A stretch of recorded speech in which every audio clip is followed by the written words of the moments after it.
Salut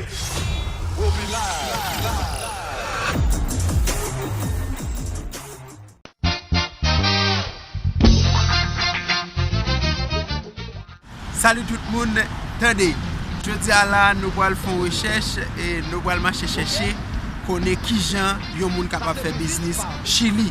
Vous comprenez?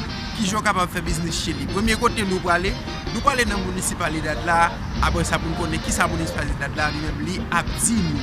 Et bien, apporter la caméra, pas quitter mon yo, m'a cacher caméra sur moi.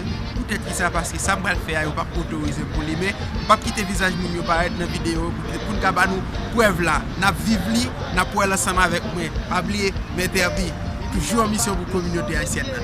On allez.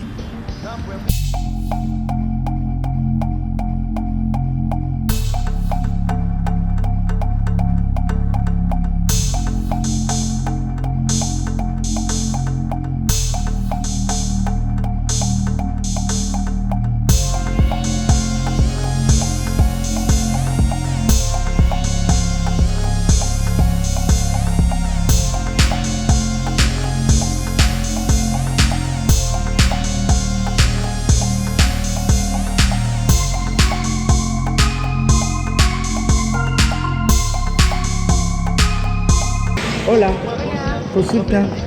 Necesitamos saber qué hay que hacer, o sea, dónde tenemos que ir para poder iniciar un negocio, hacer un negocio local. ¿Dónde estaría el negocio? En la casa o arrendar un local. Necesitamos esa información. Si aquí, ¿dónde está la información? Si es dentro de una propiedad, tiene que ir a renta y patente. Departamento de renta de Ciudad. Sí, aquí en Constitución, llegando a la esquina, va a haber una clínica dental al lado. Y afuera dice rentas y patentes. Ah, ya. Ahí está. Constitución.